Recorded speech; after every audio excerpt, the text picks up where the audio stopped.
Jurassic World, Rebirth, the latest installment in the iconic Dinosaur franchise, promised a revitalization of the series, but what it delivers is more of the same, a spectacle wrapped in recycled storytelling, outdated creature design, and a heavy dose of nostalgia. Directed by Gareth Edwards and written by David Koepp, the film attempts to strike a balance between honoring the legacy of the original Jurassic Park and pushing the franchise into new territory. Unfortunately, what we get is a story that feels eerily familiar, borrowing heavily from Jurassic Park 3 and The Lost World, and playing it far too safe. The movie begins with a family sailing near a remote island, an island that, due to governmental quarantine policies enacted after the events of Jurassic World, Dominion, is now home to a host of genetically resurrected dinosaurs.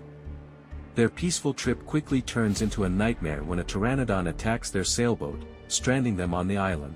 This opening feels like a direct homage, if not a lazy copy, of Jurassic Park 3, where a young boy is similarly marooned. At the same time, a private biotech company named Parker Genix launches a covert mission to the same island. Their goal? Harvest DNA from 3 primal giants for pharmaceutical breakthroughs. To do this, they assemble a team: Zora Bennett, played by Scarlett Johansson, a tough ex-military leader with a traumatic past; Duncan Kincaid, Mahershala Ali, a composed and strategic operations expert; and Dr. Henry Loomis, Jonathan Bailey, a brilliant but socially awkward paleontologist. Their mission and the family's desperate survival story inevitably collide, leading to a series of chases, betrayals, and dinosaur encounters that unfold with slick visuals but very little surprise. The storyline borrows not just from previous Jurassic entries but also from other creature features, resulting in a film that feels more like a polished fan fiction than a fresh chapter. Along the way, we are introduced to new hybrid creatures like the Distortus Rex, a grotesque 6-limbed predator, and the Temutodon, a feathered, shrieking raptor that feels more science fantasy than science fiction. These creatures, while visually interesting, break with current paleontological findings.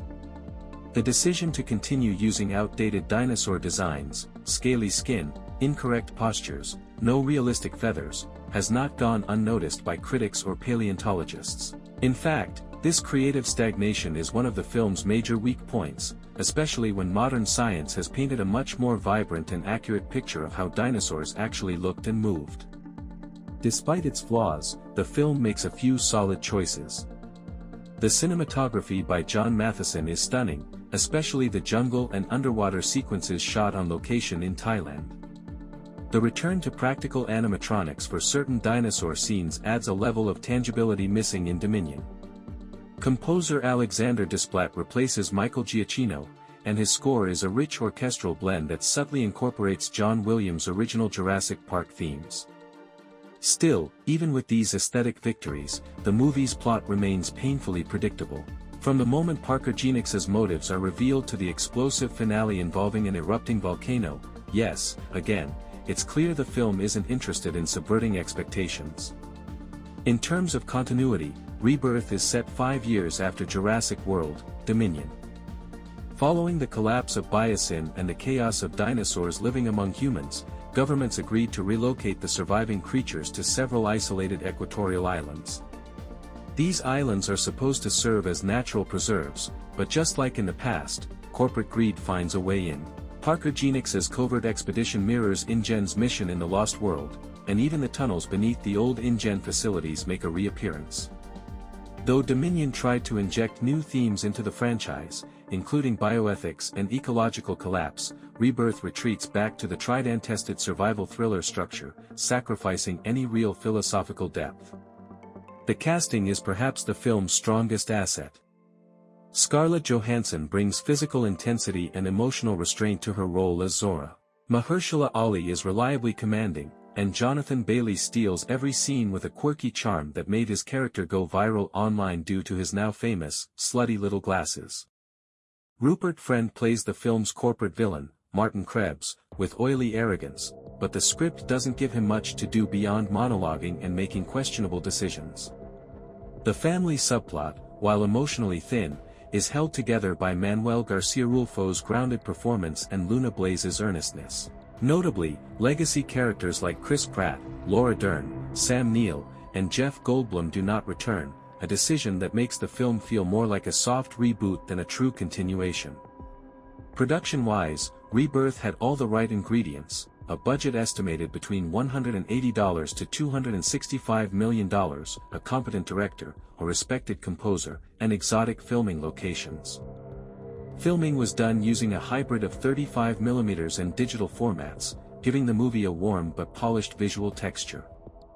Animatronic dinosaurs were created for close-ups and interaction, while CGI was used for wide shots and action scenes. Despite this, several moments, particularly during fast movement or night scenes, suffer from visible CGI shortcomings, drawing criticism from fans who expected a visual leap forward, not backward. So how does Rebirth compare to Dominion?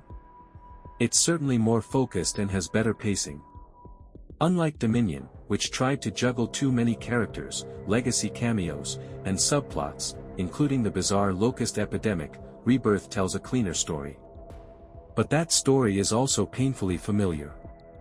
At least Dominion attempted to explore new narrative territory, even if it failed. Rebirth doesn't take that risk, and instead opts for a safer, more nostalgic route. That might make it more enjoyable to some, but it also limits its staying power. Reviews have been mixed. Critics on Rotten Tomatoes gave it a lukewarm 52%, while audiences were more forgiving, giving it a 72% score. GQ praised the film as the first truly entertaining Jurassic movie in years, while the Washington Post called it a well-shot B-movie with an A-list cast and a sea-level plot.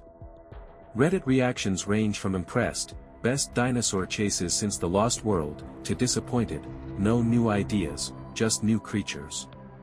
So why do these films still succeed? Even at their worst, Jurassic Park movies make money.